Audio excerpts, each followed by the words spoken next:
बिस्मिल्लाहिर्रहमानिर्रहीम। अस्सलाम वालेकुम नाज़रीन, आप यूट्यूब चैनल देख रहे हैं। मैं इमरान खान हूँ। बहुत इंपॉर्टेंट खबरें हैं। सबसे पहले जो इमरान खान साहब का स्टेटमेंट है वो मैं आपको बता देता हूँ, क्योंकि डील के हवाले से बहुत सारे लोग प्रोपेगेंडा कर रहे थे। ख्वाजा आसिफ ने एक स्टेटमेंट दिया, बहुत सारे और लोग स्टेटमेंट दे रहे थे।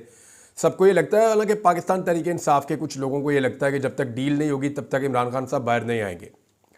अब मामला तो ये है कि अगर डील के साथ इमरान खान साहब ने बाहर आना होता तो वो बहुत पहले बाहर आ जाते। वो इदारों के साथ बातचीत करने के लिए तैयार हैं। बातचीत के नतीजे में वो जो चीज़ें मांग रहे हैं इदारे वो नहीं दे सकते। इमरान खान साहब अपना मैंडेट वापस मांगते हैं। इमरान खान साहब जो हैं कारकुनों के ऊपर जो मुकदमात किए गए, जो ज़्यादतियाँ की गई, वो चीज़ें वापस मांगते हैं।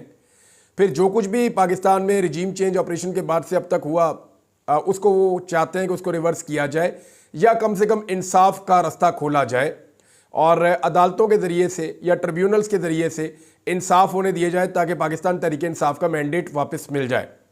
अब ये चीज़ें कोई देता नहीं है इमरान खान साहब को, और इसके बगैर इमरान खान साहब बाहर आते नहीं।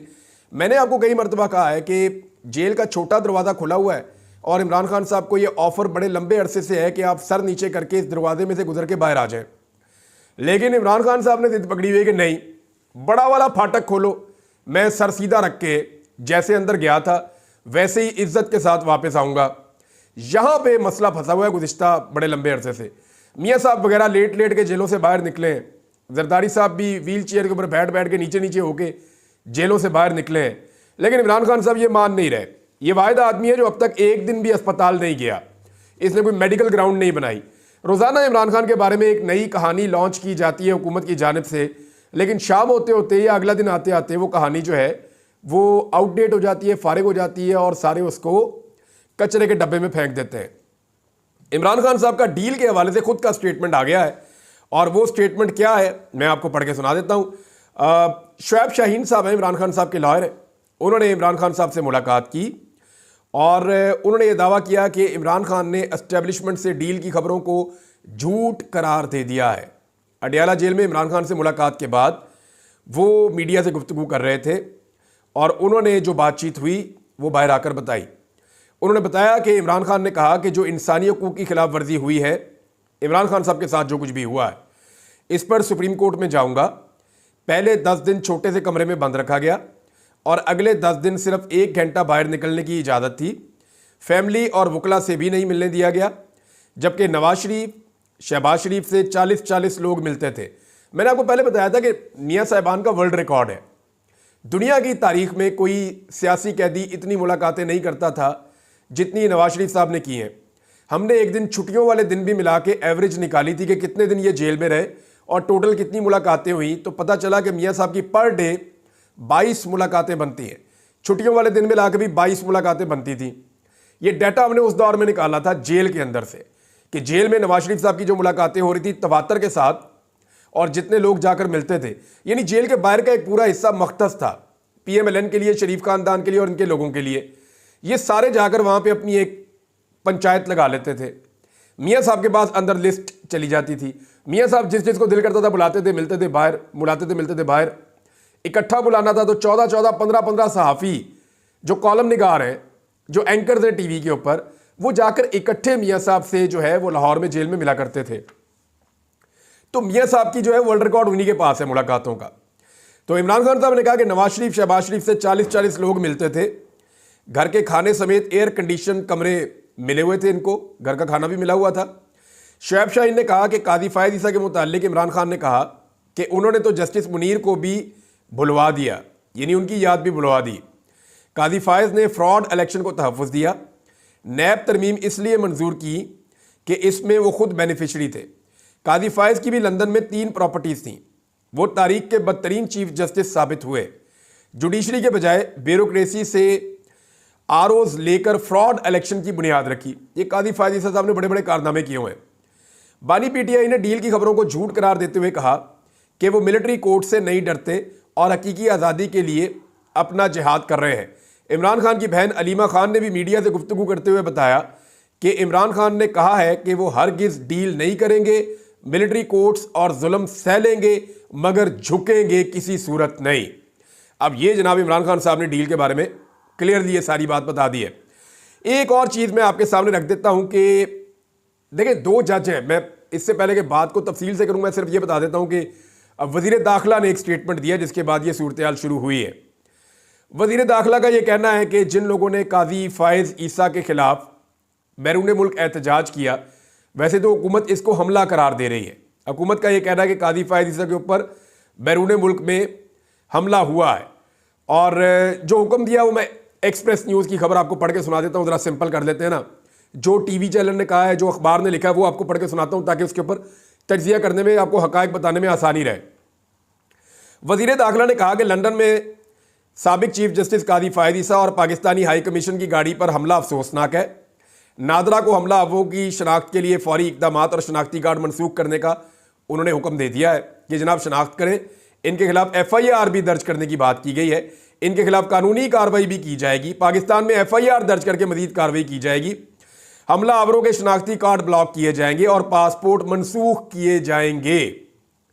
ये जनाब वजीर दाखिला ने कहा कि जो काजी फायद ईसा साहब की इज्जत अफजाई हुई है बरतानिया में, उस हवाले से। अब देखें, 2 जजेस हैं जो इस वक्त पाकिस्तान में नहीं है। एक चीफ जस्टिस के बड़े मनसब से रिटायर हुआ, आज से 1-2 साल पहले उसकी पाकिस्तान में बहुत इज्जत थी, लेकिन जब वो अपने मनसब पे आकर बैठा चीफ जस्टिस के, तो इंसानी हकूक़ को भुला दिया। बदतरीन इंसानी हकूक़ की खिलाफ वर्जियाँ हुई। हर गलत काम के अंदर काजी फायद ईसा साहब ने सहूलतकारी की।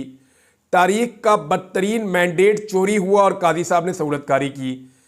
यानी जो कुछ भी इस मुल्क में हुआ, जो बुरा हुआ, उसका हिस्सा काजी साहब ज़रूर बने और उस पर फ़ख्र भी करते रहे। बल्कि अपने मुखालिफिन को ना सिर्फ कुचलते थे बल्कि उनका मजाक भी उड़ाते थे। यानी काजी साहब ने कहा था ना कि अगर आप किचन की गर्मी बर्दाश्त नहीं कर सकते तो फिर आप निकल जाएं, आप वहाँ से निकल जाएं।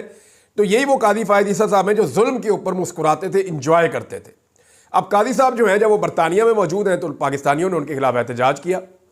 दूसरी तरफ एक और जज है और इस जज ने काजी साहब का साथ दिया हुआ है माजी में, लेकिन जब जुल्म हद से बढ़ गया तो इस जज ने जुल्म के खिलाफ खड़े होने का फैसला किया और जालिम का साथ नहीं दिया, जिसकी पादाश में जस्टिस मंसूर अली शाह साहब की मैं जिक्र कर रहा हूं कि उन्हें चीफ जस्टिस ऑफ पाकिस्तान बनना था, लेकिन क्योंकि उन्होंने कंप्रोमाइज़ नहीं किया, काजी की तरह उन्होंने जुल्म जारी रखने का जो है वो वादा नहीं किया, लिहाजा उन्हें चीफ जस्टिस नहीं बनाया गया।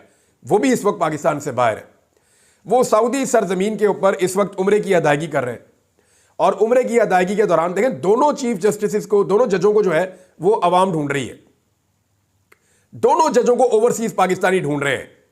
एक जज को ढूंढ रहे हैं कि वो लानत मुलामत करें, उनके ऊपर एहतजाज करें, उन्हें उनके मजालिम याद दिलाए जाए और उनके खिलाफ जो है वो आवाज़ उठाएं। दूसरे जज को ढूंढ रहे हैं कि एक तस्वीर उनके साथ बन जाए। दूसरे जज को ढूंढ रहे हैं कि उस जज के साथ कोई उसके हाथ का बोसा ले रहा है, कोई उसके सामने खड़ा हो रहा है, कोई उसके साथ चलने की कोशिश कर रहा है, कोई उनके लिए दुआ कर रहा है, कोई उन्हें तोहफा देना चाहता है, कोई उनके साथ तस्वीर बनाना चाहता है। यानी दोनों का कितना फ़र्क है। एक जज के साथ कोई सिक्योरिटी नहीं है, वो जहाँ जाते हैं पाकिस्तानी उनकी हिफाजत करते हैं, पाकिस्तानी उनसे प्यार करते हैं, उनके लिए दुआएं करते हैं, नेक तमन्नाएं उनके लिए, और उनका ख्याल रखते हैं, उनके साथ तस्वीरें बनाते हैं। ओवरसीज पाकिस्तानी है, किसी पॉलिटिकल पार्टी के किसी बंदे को कोई शिकवा नहीं है। दूसरी तरफ एक जज है ओवरसीज पाकिस्तानी जो है वो प्यासे प्यासे फिर रहे हैं, ये जज हमें कहीं नजर आ जाए, हम इसके खिलाफ एहतजाज करें, और आपने वो मंजर देख भी लिया। अब मामला यह है कि वजीर दाखिला किस हैसियत में और किस कानून के तहत ओवरसीज पाकिस्तानियों के खिलाफ मुकदमा भी दर्ज करेंगे और उनके पासपोर्ट और ID कार्ड भी ब्लॉक करेंगे। सवाल है ना, कैसे कर सकते हैं? How is it possible? भाई वो वहाँ शख्सी आज़ादियाँ हैं, वो बरतानिया है, वहाँ पे जमहूरियत है, आज़ादी इजहार राय है, वहाँ पे रूल ऑफ लॉ है। अगर तो इन ओवरसीज पाकिस्तानियों ने कानून को हाथ में लिया है तो कानून के मुताबिक वहाँ इनके खिलाफ कार्रवाई हो सकती है बरतानिया में, ये सब जानते हैं। बहुत सारे मुकदमात PMLN के लोगों ने PTI के लोगों पे और बहुत सारे PTI के लोगों ने PMLN के लोगों पे भी किए हुए हैं, और दोनों तरफ के लोगों ने अपने अपने मुकदमात जीते भी हुए हैं। लिहाजा वहाँ पे रूल ऑफ लॉ है। आपने अगर मुकदमा करना है तो वहाँ पे करें अगर कुछ गलत हुआ है। जिसको आप हमला करार दे रहे हैं वो तो एहतजाज था, लेकिन अगर किसी शख्स ने लिमिट क्रॉस की है तो उसके खिलाफ कानूनी कार्रवाई बरतानिया में हो सकती है। लेकिन बरतानिया में होने वाले एक एक्ट के ऊपर पाकिस्तान का वजीर दाखिला पाकिस्तान में FIR दर्ज करके कैसे पाकिस्तान के अंदर जो है वो ID कार्ड और पासपोर्ट ब्लॉक कर सकता है? एक वाकया जिस मुल्क में हुआ है वहां पे वो जुर्म नहीं है, लेकिन पाकिस्तान में उसने जुर्म बना लिया कि उसको बुरा लग रहा है। इसी वजीर दाखिला को गौर करना चाहिए कि पाकिस्तान में क्या हो रहा है। क्या वजीर दाखिला को एक दिन पहले चौधरी एजाज की बीवी की प्रेस कॉन्फ्रेंस नजर नहीं आई? उन्हें पता नहीं चला कि 11 माह के बच्चे को बाजू से पकड़ के घसीट के नीचे फेंका गया बेड से? क्या उन्हें पता नहीं चला कि 9 साल की बच्ची के ऊपर दबाव डाला गया पाकिस्तान के अंदर और उससे पूछा गया तुम्हारा बाप किधर है, तस्वीरें दिखा दिखा कर? क्या उसको यह नहीं पता कि एक नंगे पांव नंगे सर खातून को घसीट कर नीचे लाए और एक ऑफिसर अपना बूट उसके पांव पे रख के खड़ा हो जाता है और उसे कहता है कि अपने शौहर से राब्ता करवाओ? यह नजर नहीं आया?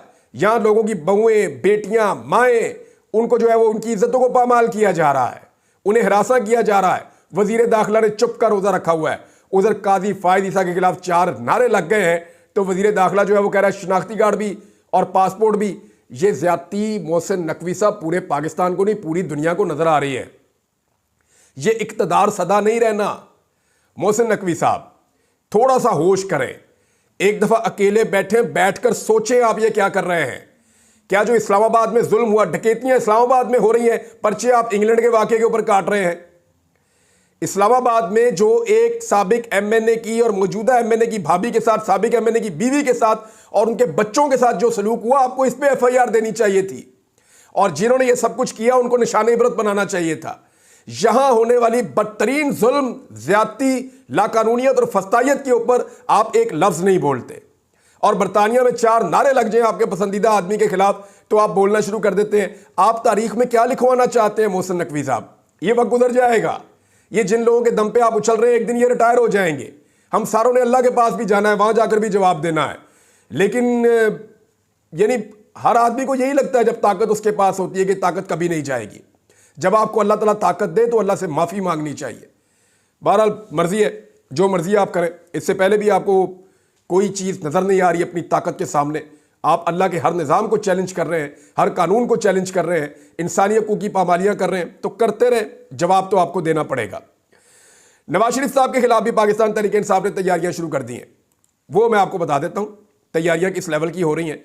नवाज शरीफ साहब के खिलाफ जनाब तैयारियां हो रही हैं अमेरिका में और पाकिस्तान तहरीक इंसाफ के कारकुनों ने एहतजाज की तैयारी कर ली है और नवाज शरीफ साहब अपने दोस्त की अहलिया के इंतकाल अब जो बताया गया है और मेडिकल चेकअप के लिए पीर के रोज़ अमेरिका पहुंचे हैं। लेकिन खबर अंदर की कोई और ही आ रही है कि मियां साहब उधर कोई एस्टेब्लिशमेंट के साथ, अमरीकी एस्टेब्लिशमेंट के साथ कोई साजबाज कर रहे हैं कि इमरान खान से बचाओ हमें, और अगर डोनाल्ड ट्रंप आ भी जाते हैं तो हमारी खिदमत हासिल करने, हमें इमरान खान से बचा लें, जो चाहिए हम देते हैं पाकिस्तान के नुक्ता नज़र से। बहरहाल जैसे ही पहुंचे हैं वहां पे तो पाकिस्तान तहरीक इंसाफ के कारकुनान ने एहतजाज के लिए वाशिंगटन में डैलास एयरपोर्ट के बाहर जमा हो गए। लेकिन नवाज शरीफ साहब वफद के हमरा निजी तैयारों के लिए मुख्तस खसूसी गेट से निकल के चले गए और वहाँ पे जो है पाकिस्तानी सफ़ीर ने मियाँ साहब को जो है वो निकाला और एक रिहाइशगाह पे पहुँचाया और मियाँ साहब ने वहाँ इशाया भी किया। चंद अमरीकी सहाफ़ी भी वहाँ पे शामिल किए गए, अपने कुछ मेहमान भी वहाँ पे बुलाए गए। लेकिन उसके बाद अब ये पता चल रहा है कि पाकिस्तान तहरीक इंसाफ ने ये फ़ैसला किया है कि हम होटल समेत हर इस जगह पहुँचेंगे जहाँ नवाज शरीफ जाएंगे। पाकिस्तान तहरीक इंसाफ जो बाइडन को यह एहसास दिलाएगी कि वो एक गैर मकबूल शख्स की हमायत कर रहे हैं। जो बाइडन हुकूमत को एहसास दिलाना चाहती है पाकिस्तान तहरीक इंसाफ। नाज़रीन, अदालत के अंदर भी अब जो है ना वो अंगड़ाइयाँ आना शुरू हो गई हैं और चीज़ें किसी और तरफ जा रही हैं। मिसाल के तौर पे जज अबुल हसनात, जिनके बड़े ही रिकॉर्ड हैं, साइफर वाला बड़ा मशहूर इनका केस है और बहुत सारी चीज़ें, जब भी इनके पास कोई मुकदमा जाता है ना तो ये फटाफट जो है वो जैसे निज़ाम चाहता है वैसा ही फैसला दे देते हैं। इन्होंने किसी किस्म की कोई कसर नहीं छोड़ी पाकिस्तान तहरीक इंसाफ को दबाने में। तो खबर यह है नाज़रीन कि साइफर ट्रायल के जज अबुल हसनात के कारनामे जो हैं वो देखें हैं। जब तक ये मौजूदा इंसाफ नहीं हो सकता, ये इस्लामाबाद हाई कोर्ट ने कहा है। ये आज़म स्वाति साहब की जो ज़मानत का मामला वहाँ पे लगा हुआ था, उनका रिमांड को चैलेंज किया गया था क्योंकि जज अबुल हसनात साहब के पास दहशतगर्दी की अदालत में जो भी मुकदमा चला जाता है तो जैसा निज़ाम चाहता है वैसे ही रिमांड वो ले लेता है। नॉर्मली तो हमने यही होता हुआ देखा है और इसके ऊपर अब अदालत जो है वो तंग आ गई। तो इस्लामाबाद हाई कोर्ट के अंदर आप रिमार्क्स देख लें, उन्होंने जज अबुल हसनात मोहम्मद जुल्करनैन से वज़ाहत तलब कर ली है कि जनाब दुनिया की किसी अदालत में इस तरह की नाइंसाफ़ी नहीं हुई जो इस जज ने की है। यानी अब जजेस खुद बता रहे हैं कि हमारे जूनियर जजेस ने, जिनको इस्तेमाल किया गया, पाकिस्तान के निज़ाम ने जिनको इस्तेमाल किया, उन्होंने किस लेवल की नाइंसाफ़ियाँ की हैं। जस्टिस मियां गुल हसन औरंगज़ेब और जस्टिस अरबाब मोहम्मद ताहिर ने आदम सवाती के जिस्मानी रिमांड के खिलाफ दरख्वास्त पर समाअत की। आदम सवाती की जानिब से एडवोकेट अली बुखारी अदालत में पेश हुए और जस्टिस मियां गुल हसन औरंगज़ेब ने ATC जज के रवैये पर इजहार बरहमी करते हुए पूछा कि अबुल हसनात की अदालत में क्या कैमरे लगे हुए हैं? हमारे पास पहले भी केसेस आए हैं जहां ये मिसकंडक्ट कर रहा है, ऑर्डर करके तारीख देता है, बाद में जमानत मुस्तरद कर देता है। 2 जजेस ने MIT को लिखा कि इसको फौरी तौर पर वापस भेजा जाए। हमने पहले भी लिखा और इसको वापस भेजा। इस आदमी को यहां रखा हुआ है ताकि इनकी सियासी कार्रवाइयां कर सके। इस्लामाबाद में इंसाफ नहीं होगा जब तक ये आदमी यहां है। अब किसी जज के लिए डूब मरने का मुकाम है अगर उसके सीनियर जजेस इस तरह की बातें कर रहे हैं, और ये इज्जत खुद कमाई है जज अबुल हसनात साहब ने, क्योंकि जो जस्टिस मियां गुल हसन औरंगज़ेब साहब और उनके साथी जज जो बातें कर रहे हैं वो हकायक हैं। उन्होंने कहा कि साइफर ट्रायल में इस जज के कारनामे देखे हैं, दुनिया की किसी अदालत में इस तरह की नाइंसाफ़ी नहीं हुई जो इसने की। वजारत कानून इसको सपोर्ट कर रही है और कह रही है कि यही काम करो, इसीलिए तुम्हें बैठाया हुआ है। बहरहाल अदालत ने समाअत कल तक के लिए मुलतवी कर दी। अब जज अबुल हसनात साहब बताएंगे कि जनाब क्यों उन्होंने आदम सवाती साहब का रिमांड पे रिमांड दिया हुआ है। इससे पहले आपको पता है कि बुशरा बीबी के साथ क्या हुआ, आपको पता है कि इमरान खान के साथ क्या हुआ, आप ये भी जानते हैं कि इमरान खान की बहनों के साथ हाल ही में क्या हुआ। उनका एक दिन का रिमांड नहीं बनता था, कितना रिमांड ले लिया उनका। अभी तो जो है वो जो इस्लामाबाद से मेंबर कौमी असम्बली की उम्मीदवार थी पाकिस्तान तहरीक इंसाफ की, उनका मामला भी आएगा, और समाबिया ताहिर साहबा उनका भी आएगा भी मामला।